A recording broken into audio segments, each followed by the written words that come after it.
आपका स्वागत है। आप सुन रहे हैं रेडियो जयघोष 107.8 FM और मैं हूं आपका दोस्त राधेश्याम दीक्षित और कार्यक्रम है वसुंधरा, जिसमें हम फिक्र करते हैं प्रकृति की, हम फिक्र करते हैं जल जंगल जमीन की, क्योंकि ये ज़रूरी है, क्योंकि हमारा जीवन तभी बचेगा जब इन सब का संतुलन होगा। तभी रहीम जी ने कहा है कि रहीमन पानी राखिए, बिन पानी सब सून, पानी गए न उबरे, मोती मानुष चून। इन तीनों की आवश्यकता है, क्योंकि आंखों में भी पानी बचना चाहिए और पीने के लिए, जीने के लिए और जीव जंतुओं के लिए और जल जंगल जमीन के लिए सब जगह पानी की ज़रूरत है और चूने को भी पानी की ज़रूरत है और इनके बिना इनका काम नहीं होगा।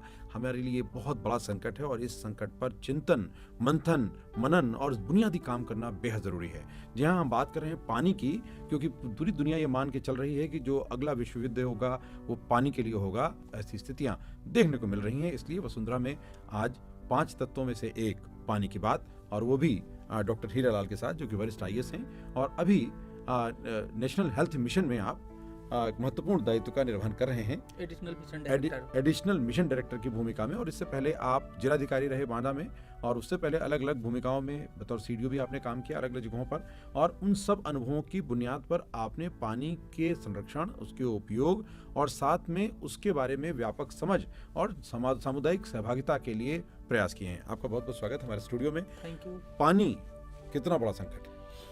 पानी बहुत बड़ा संकट है और अभी ने इस संकट को आपने एक लाइन में कह दिया। और ये मतलब विजिबल है, सबको पता है कि अगला विश्व युद्ध, कहा जाता है कि अगला विश्व युद्ध पानी पे होगा और उसके संकेत भी मिलने शुरू हो गए हैं। क्या आप अगर पेपर सुबह उठा के पढ़ लीजिए या ऑनलाइन डिजिटल मीडिया पे देखिए तो कई दूसरे देशों में कि पानी का संकट है और पानी नहीं मिल रहा है और 20 फ्लोर के लोग बाल्टी लगा के लगे हैं। हमारे ही आप अपने सोसाइटी में अक्सर देखते हैं। हाँ, आप अपने ही कंट्री में देखिए तो पानी का संकट है और इसने अपना विकराल रूप धारण करना धीरे धीरे शुरू कर दिया है। और ये बहुत क्रूशियल टाइम है कि हम सभी को जाग जाना चाहिए और इसके समस्या के समाधान में सबको लग जाना चाहिए। सबसे पहले बात समस्या की कि समस्या कितनी बड़ी है और क्यों हो रही है समस्या, फिर हम बात करेंगे समाधान की, क्योंकि हीरालाल जी ने कई सारे प्रयोग किए हैं, उनके परिणाम आपको मिले हैं। और उन मॉडल्स को ज़्यादा धन की ज़रूरत नहीं है, वहाँ ज़्यादा मन की, ज़्यादा योग की, ज़्यादा विचार की, ज़्यादा भागीदारी की ज़रूरत है और वो सब बिना खर्चे के हो सकता है और यही काम हमें करना है। इसलिए आज हीरालाल जी हमारे स्टूडियो में हैं, उस पर भी बात करें कि समस्या किन लोगों के कारण है, किन गतिविधियों के कारण है, किस तरह के उदाहरण के कारण है, समस्या के मुख्य कारण क्या क्या है। देखिए, समस्या का मुख्य कारण ये है कि हम जल का संरक्षण नहीं करते और दोहन बहुत कर रहे हैं। संरक्षण नहीं करते पहली बात, और मिसयूज करते हैं। मैं तो उसको मिसयूज कहूंगा। पानी बचाना चाहिए तो पहला तो वो नहीं करते हैं। अब घड़े में पानी जब डालोगे, मान लीजिए पृथ्वी एक घड़ा है, उसमें आपने पानी बचाने का मतलब कि वो घड़े में पानी डालना, तो वो तो करते नहीं आप। अब घड़े में जितना पानी है तो जितनी ज़रूरत है उसको किफ़ायती तरीके से यूज करिए। वो नहीं करते हैं, मिसयूज करते हैं। 1 बाल्टी में नहा सकते हैं, 5 बाल्टी नहाएंगे, गाड़ी धुलेंगे, रोड धुलते हैं, तो मिसयूज भी हो रहा है। अब ऐसा क्यों हो रहा है ये समझने की ज़रूरत है। एक्चुअली जो पानी की समस्या का जो सीरियसनेस है, जो जानकारी आम जनता को होना चाहिए, वो नहीं है, जो मेरा मानना है, जो मैंने आम जनता में देखा है। अगर आप किसी आदमी से, अभी मैं आप ही से पूछूं, जरा पानी के उपयोग बताओ, पानी हमारे लिए क्या कैसे फायदेमंद है, कितने तरीके से, तो आप 5 फायदे से ज़्यादा नहीं गिना पाएंगे। ज़्यादा बहुत विद्वान होगा 10 फायदा गिना पाएगा। और पानी हमें लाखों तरीके से, 5-10 नहीं, लाखों तरीके से फायदा पहुंचाता है।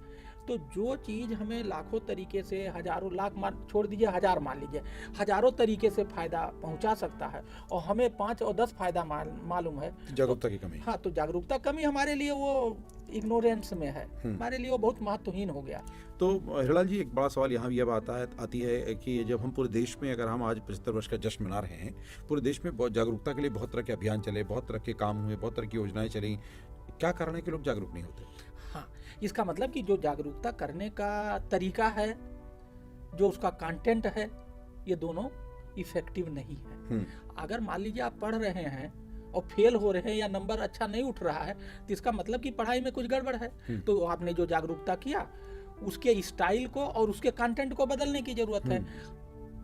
मैंने जो जागरूकता किया, मैं तो कामयाब रहा, बिल्कुल, इस पर बात करेंगे, लेकिन एक तथ्य जो मैं आपके सामने रखना चाहता हूँ, पूरी दुनिया ने इस पे जो शोध किया है वो पाया है कि शहरी क्षेत्र की जो आबादी है वो सबसे अत्यधिक मिसयूज़ करती है पानी का, और उसका स्तर इतना ज़्यादा है कि उनकी द्वारा जो पानी का संकट है वो आज पूरी दुनिया में तकरीबन 100 करोड़ से ज़्यादा की आबादी पानी के संकट से रूबरू हो रही है, उससे दो चार हो रही है और मुश्किलों में है। और अगर यही सिलसिला बरकरार रहा तो 2050 तक ये जो आबादी जो पानी से संकट से जूझ रही है, इसकी तादाद 2200 करोड़ 300 करोड़ से भी ज़्यादा हो सकती है, और ये संकट इतना बढ़ जाएगा। इसलिए हम इसके बारे में फिक्रमंद हैं और अब हम बात करने जा रहे हैं इसके समाधान की। तो समाधान से पहले ये भी समझना ज़रूरी है कि शहर का जो मध्यम वर्ग तबका है, उच्च मध्यम वर्ग है या उच्च वर्ग है, वो सबसे ज़्यादा दोहन करता है, और उसके दोहन का स्तर ये है कि प्रतिदिन औसतन 2161 लीटर तक का पानी वो इस्तेमाल कर रहा है। ये जो अलग अलग सर्वेज हुए हैं उनके आंकड़ों से ये मैं तथ्य आपको बता रहा हूँ।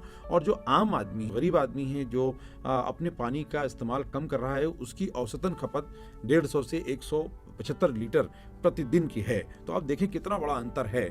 और ये सब किस काम में हो रहा है? लीजर में, ऐशो आराम में, अपने जीवन शैली के बहुत भव्य प्रदर्शन में, जो आपने जिक्र किया कि गाड़ियों को धोने में, घर के धुलाई में, सड़कों की धुलाई में इतना ज़्यादा वेस्टेज है, स्विमिंग पूल में, बाथ टब में लापरवाह तौर तरीकों के कारण वेस्टेज है, पानी का हर जगह अत्यधिक दुरुपयोग हो रहा है और इससे संकट पैदा हो रहा है। और दुर्भाग्य की बात है, ये लोग जो सबसे ज़्यादा दोहन करते हैं ये न जागरूक हैं, न ये इसमें भागीदार हैं, न इसके संरक्षण में काम करते हैं। पक्के मकानों का पानी भी वेस्ट हो रहा है, उनको भी जल संचयन में इस्तेमाल नहीं करते, और खुली ज़मीन सबसे कम रखते हैं। ये एक दुर्भाग्यपूर्ण स्थिति है। और आजकल तो एक नया फैशन आ गया, आर्टिफिशियल पेड़ भी लगाने लगे हैं लोग, तो न उससे ऑक्सीजन मिलेगी। सबसे ज़्यादा दोहन करने वाले उसका उपयोग उसके सुधार में भागीदार नहीं है। तो अब हम बात करते हैं इस संकट के समाधान के महत्वपूर्ण तौर तरीकों की, क्योंकि डॉक्टर हीरालाल जी ने बतौर जिलाधिकारी रहते बहुत से प्रयोग बांदा में किए और वहाँ पर वो सफल भी हुए, जिनका एक संकलन आपने अपनी पुस्तक डायनेमिक डीएम में किया है, और उससे भी हम बहुत से तथ्य उठाएंगे और बात करेंगे। हीरालाल जी, जब आप इस संकट को सोचते हैं, जब आपने सोचा, तब आपको ये इसके लिए पहल करने की किस तरह की अवधारणा आपने विकसित की?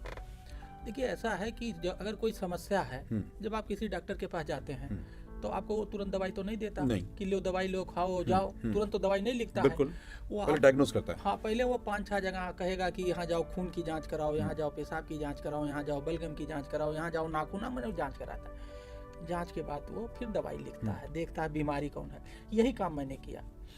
हमने वहाँ जा करके वहाँ के अधिकारी से बात नहीं किया, क्योंकि अधिकारी तो 75 साल से 70 साल से कर रहे हैं, तो पानी का तल रोक नहीं पाए, तो नीचे जा रहा है। तो इसका मतलब उनकी जो डॉक्टरी है बहुत कारगर नहीं है, या जो हम चाहते हैं वो नहीं कर पाए। तो हमने फिर सोचा, देखिए हम देसी तरीके में गए। हम वहाँ के जो पानी के लोग थे, पुराने लोग, पत्रकार, जो पानी के से जुड़े हुए लोग थे, मैं उनके साथ बैठा। जैसे वहाँ जो है कुमार शंकर पांडे जी थे, इस बार उनको पद्मश्री मिला, उनको बुलवाया, क्या किया जाए।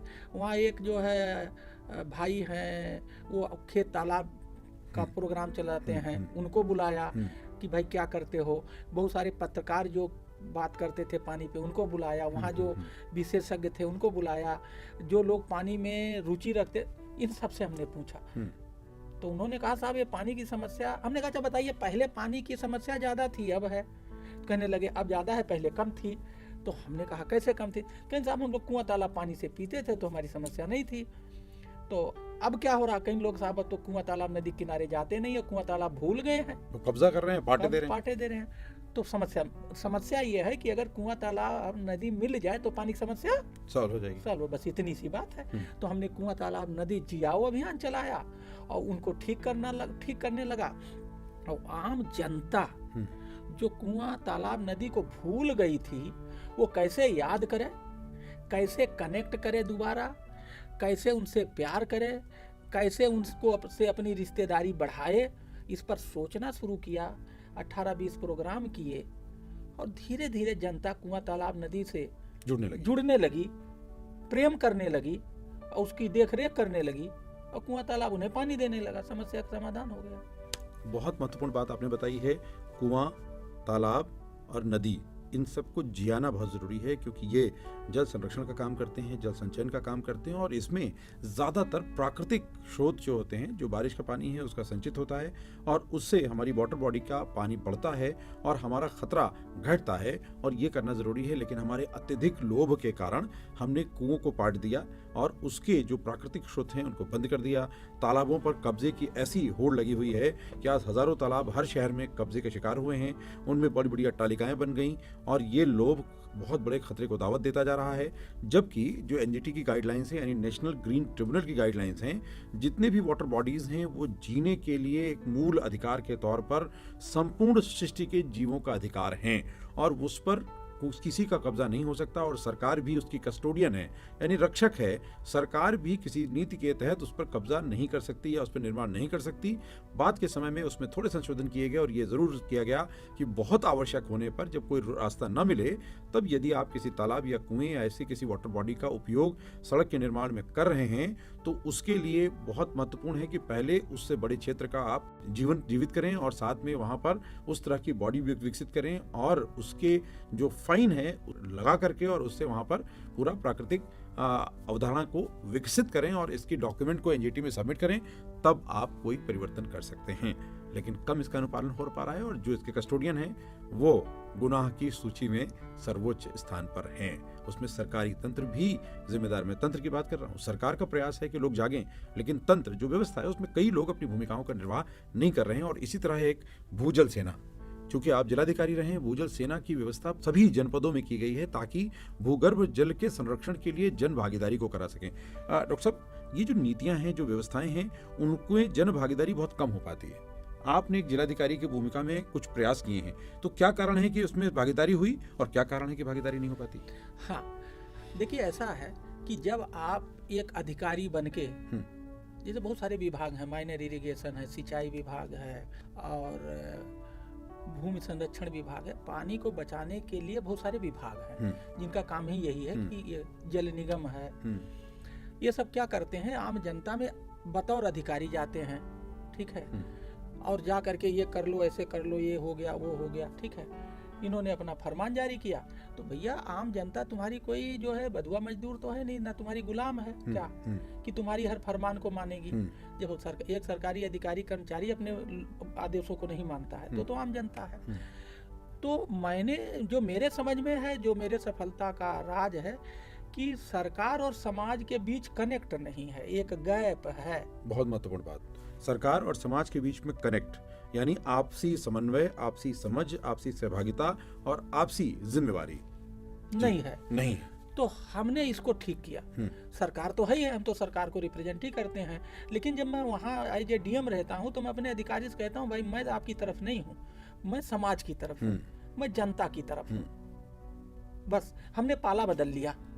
अब क्या हुआ कि जब जनता ने अपने पाले में जिलाधिकारी को पा गया, तो उसे सक्रियता आ जाती है, नकारात्मकता सकारात्मकता बदल जाती है, और धीरे धीरे वो गैप खत्म हो जाता है। ये मेरा बहुत सिंपल फार्मूला। तो मैं चाहूंगा कि इस बात को वो सभी जो जिम्मेदार लोग हैं वो भी समझें। और जब मैं तंत्र की कमी बताता हूं तो ऐसा नहीं है कि समाज की कमी नहीं है, क्योंकि समाज लोकतांत्रिक व्यवस्था में इसका कस्टोडियन है, मालिक है पूरे देश का, और उसके कारण ये लोकतांत्रिक सरकार चुनी जाती है और संचालन करती है। तो बराबर भागीदारी नहीं होगी तो समस्या का समाधान नहीं होगा, दोषारोपण इसका समाधान कतई नहीं हो सकता। हम सब मिलकर अपनी जिम्मेदारियों को समझें और उस दिशा में काम करें। आपने बांदा में प्रयोग किया, वो प्रयोग जो है वो कुआं, नदी, तालाब जियाओ अभियान चलाया। क्या प्रयोग किया और कितने कुएं, नदी, तालाब पुनर्जीवित हुए, कैसे कैसे उसके परिणाम मिले? देखिए, मैं नदी से चलता हूँ। जैसे नदी, वहाँ 3 नदी हैं, केन, यमुना और गंगा भी बहती है। तो जो केन नदी है वो वहाँ की लाइफ लाइन कही जाती है, क्योंकि वहाँ जो सिंचाई के लिए जो कैनाल बने हुए हैं उसमें पानी केन नदी से उठा के डाला जाता है। तो केन नदी हुई तो हमने केन आरती शुरू करा दी। आरती? हाँ, केन आरती वीकली एक दिन, जिससे केन जो नदी है वो सबके जहन में उस आरती के माध्यम से घुस जाए कि ये केन क्या है, नदी क्या, सब भूल गए थे। उसके किनारे जाना, वहाँ पूजा करना, उसके महत्व को समझना, वहाँ पर डे हर सब वीकली लेक्चर होता था। इसी तरह से जो अन्य 2 नदी थी वो आकर के जहाँ मिलती थी वहाँ भी हमने यही प्रोग्राम शुरू करा दिया। और इन नदियों पे 130 गांव, नदी बहती है तो उसके किनारे गांव होते हैं, इसकी सूची बनवाई, 130 गांव मिले। उन 130 गांव में हमने बैठक की और वहाँ गांव वाले लोगों को समझाया कि ये ना तुम इसमें कूड़ा फेंकोगे, ना गंदा पानी बहाओगे, ना लाश फेंकोगे, ना मुर्दा, कुछ नहीं कि जानवर मर गए तो फेंक दिया। इसके लिए हमने अभियान चलाया तो लोगों के समझ में आया, उन्होंने गंगा को मतलब गंदगी फेंकना बंद किया। बहुत सिंपल है। तो स्वच्छता भी हुई, स्वच्छता सुधार भी आया, इस तरह से। तो नदी से हमने लोगों को जोड़ा और उनको समझाया इसकी गंदगी मत करो, इसमें गंदा ना करो। अब आइए कुआं तालाब की बात जहाँ तक, तो कुएं की गणना कराई तो 7800 कुएं मिले हमें, ठीक है, जो भी थे। तो उस पर मतलब दीपावली पे कराना, ऐसे डिफरेंट तरीके से कुएं पर हम प्रोग्राम करते थे और उनको ठीक किया गया। हाँ, और उनको ठीक कराने का अभियान चलाया गया। जो शहर में थे नगर पालिका से ठीक कराया, जो गांव में थे उसको गांव के फंड से ठीक कराया, श्रमदान से कराया और इसको प्रायोरिटी पे लिया।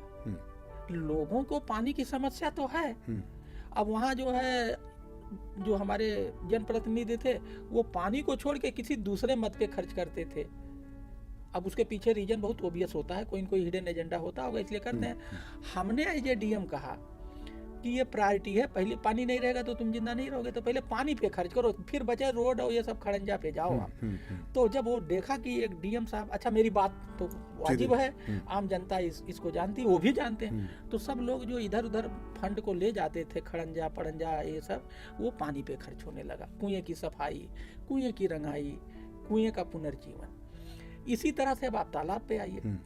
तालाब करीब 2200 तालाब की गणना कराई तो 2200 तालाब तो थे सरकारी और इतने प्राइवेट तालाब थे। तो तालाब पे, सरकारी तालाब की खुदाई सफाई, जो हमारे विभागीय बजट थे उसको मैं मॉनिटर करने लगा। तो उसमें जो सरकारी गड़बड़ी होती थी वो रुक गया। दूसरा वहाँ एक स्कीम आया था, अपना खेत तालाब स्कीम। अपना खेत तालाब स्कीम थी, वो सिंचाई विभाग का था, जिसमें सरकार उन्हें अनुदान देती थी। हाँ, अपने खेत में तालाब बनाने के अपने खेत में तालाब खोद लो तो जो खर्चा आएगा वो सरकार दे देगी। बहुत सुंदर। तो उसका मैंने ज़्यादा संख्या मंगा के कोटा और उसको अभियान चला के खुदवा दिया। तो नए तालाब खुद गए, उसमें पानी इकट्ठा हो गया। पुराने तालाब को सफाई कर दी तो उसमें जो पानी कम इकट्ठा होता था ज़्यादा हो गया। तालाबों के किनारे जो है पेड़ पौधे लगवा दिए, पेड़ जियाओ अभियान के तहत, वाष्पीकरण कम होगा। तो कहने का मतलब ये है, ये जो तीनों रिसोर्स थे, अब बात है ये किसने किया, हमने नहीं किया, आम जनता ने किया। एक माहौल पैदा हो गया, एक लोगों में एक जोश पैदा हो गया कि ये जो बादा की 50 साल की पानी की समस्या है ये खत्म कर देंगे ये डीएम साहब, इनके साथ जुड़ो, ये सही मन से, सही सोच से वास्तव में काम कर रहे हैं, इस समस्या के समाधान को करना चाहते हैं। ये तो समाधान हमें मिल रहा है, उनका क्या, हो तो ट्रांसफर होकर चले जाए। तो उन्होंने हमारे उस मन को पढ़ा, और हमारे मन को कैसे पढ़ा, हमारे बात से, हमारे मेहनत से, हमारे काम करने के तरीके से, हमारी स्टाइल से। और आपने उनको पानी को खजाना बता दिया। यस। कैसे समझाए लोगों को? हाँ, मैं उसको समझाने के मेरे तरीके देसी देहाती थे, वही मेरी जीत का कारण था। मैं उनसे कहता था, बताइए आप रहते हो तो कहाँ रहते हो, घर में रहते हो? तो हमने कहा बताइए पानी का घर कहाँ है, पानी का घर कहाँ है? तो कहीं साहब कुआं तालाब पानी कहाँ, हम पूछते ऐसा बहुत, पानी कहाँ रहता है? हम कहे आप कहाँ रहते हो? तो हमारे मकान में रहते हैं। कैसे मकान में रहते हो? खपड़ैल में, छप्पर में, पक्का में। तो हमने कहा पानी कहाँ रहता है? तो कहीं साहब कुआं तालाब नदी में। तो जैसे हम खपड़ैल और छप्पर कहते हैं, ऐसे कुआं तालाब नदी को खपड़ैल छप्पर मान लो। तो हमने कहा अगर आपने कुआं तालाब नदी पे कब्जा कर लिया या उसके घर को ध्वस्त कर दिया, तो इसका मतलब कि आप जबरदस्ती पानी के घर पे कब्जा कर रहे हो, आप गुंडा हैं, अन्याय कर रहे हैं, अन्याय कर रहे हैं। हमने उसको इस तरीके से समझाया। तो लोगों ने तो कहा कि जो पानी हमें जिंदा रखता है हम उसी का घर उजाड़ दिए, कब्जा कर लिए और मार डाले। ये बात उनको अपील की। तो लोग को समझाने में मेरा ये पानी का घर क्या है, कुआं तालाब नदी पानी कहाँ रहता है, ये काम आया, क्योंकि ये उनकी भाषा में था। दूसरा, मैं एक सेंटेंस, मतलब एक 3-4 लाइन का एक प्रोवर्बियल पैराग्राफ बोलता था हर भाषण में कि कुआं तालाब नदी मौके पर खोदो, सफाई करो, मरम्मत करो ना करो, ये मेरे लिए मायने नहीं रखता है, मुझे बहुत दिक्कत नहीं है, लेकिन मैं लोगों के दिल, दिमाग, सोच, खून में कुआं तालाब नदी खोदना चाहता हूँ। बहुत सुंदर।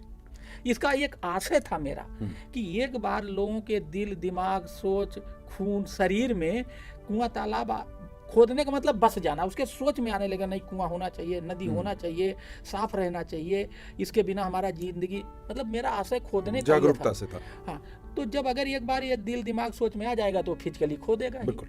लोग फिजिकली की बात करते हैं, मेंटली बात करते नहीं। हमने उल्टा किया, हमने मेंटली बात की तो फिजिकली हो नहीं था। तो ये कुछ जो तरीके थे इसको मैंने अपनाया। दूसरी बात, जब मैं पानी पे बात करता तो मैंने एक टोपी बनवा लिया था 5 रुपए की, और उस पर लिखा था जल ही जीवन है।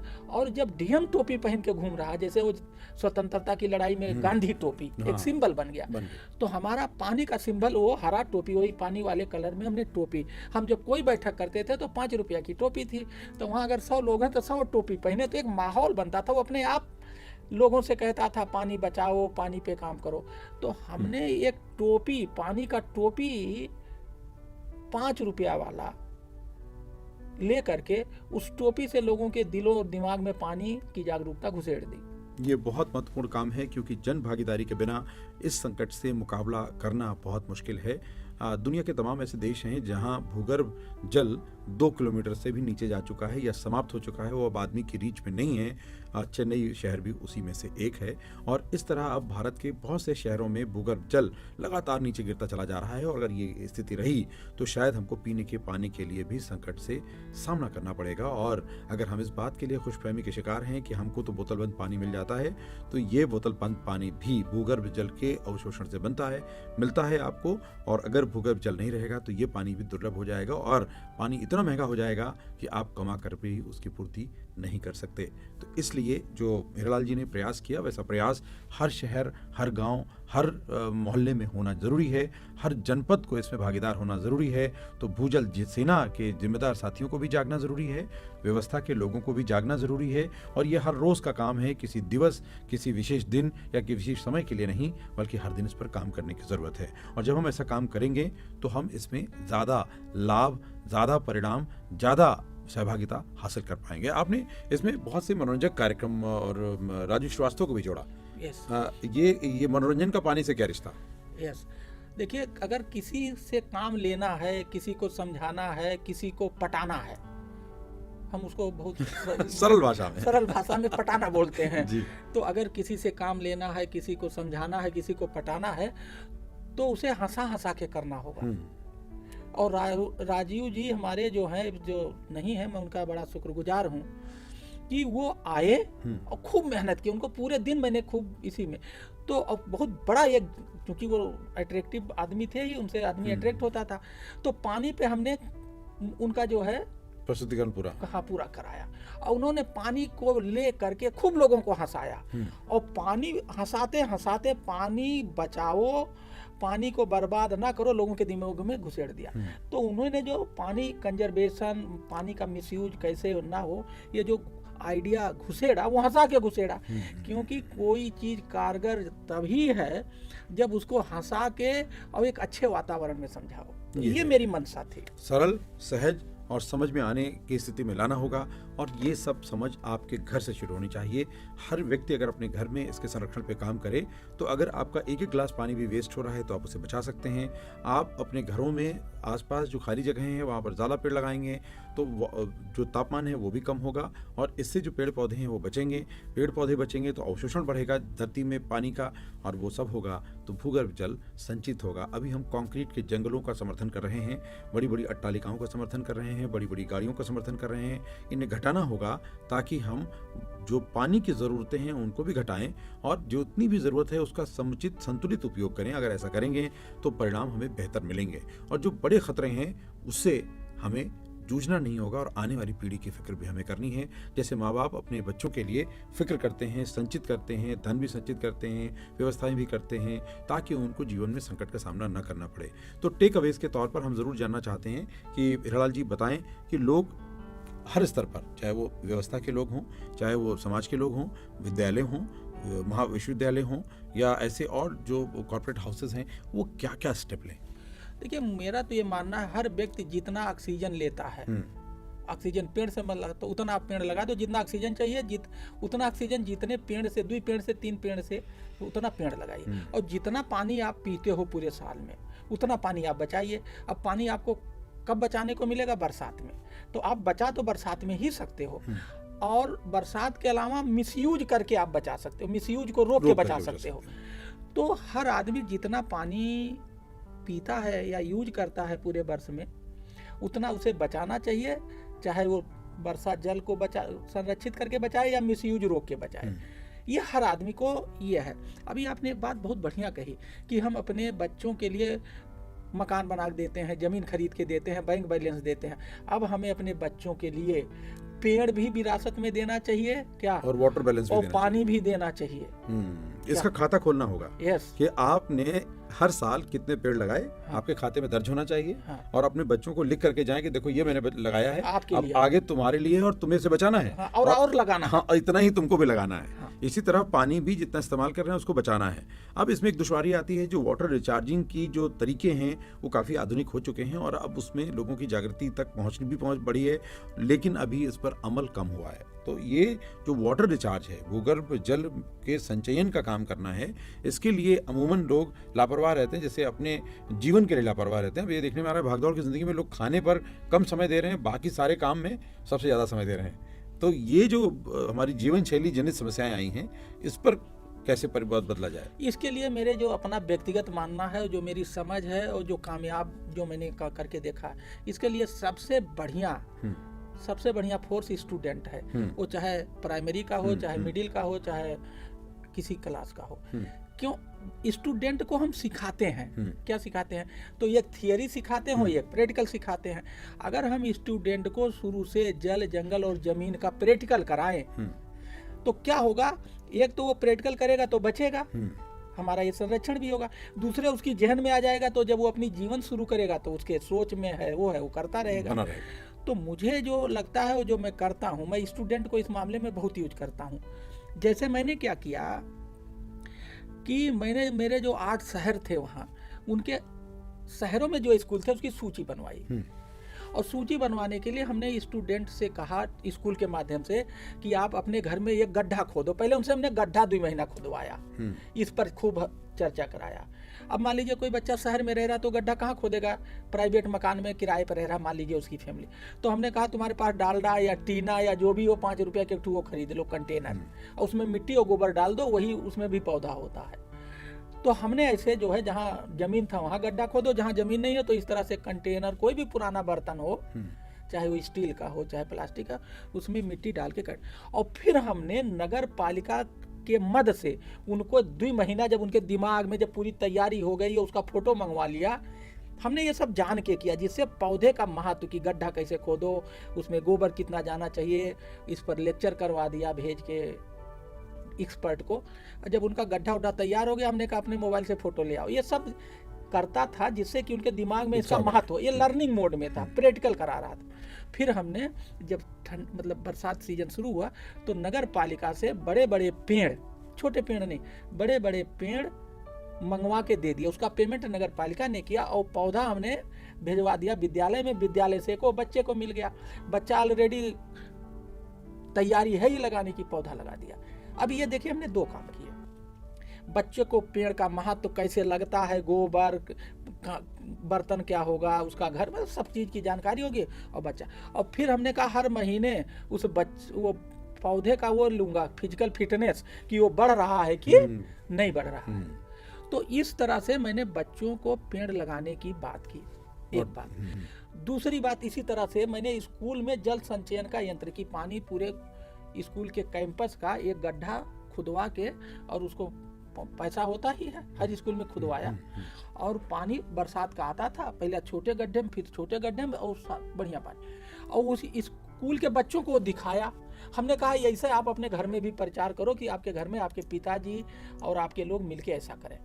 तो अब क्या है, बच्चे को हमने प्रैक्टिकल करके दिखाया और उसको प्रेरित किया कि तुम भी ऐसे करो। तो जो आपकी ये समस्या, और फिर बाद में ये सब उसके जहन में प्रैक्टिकल आ जाएगा, तो वो अन्य बच्चों तक फैलता चला और पूरे परिवार में फैलाएगा। और जब वो आम नागरिक पढ़ने के बाद बनेगा तो उसकी सोच में वो करेगा और हमेशा जिम्मेवार बना रहेगा।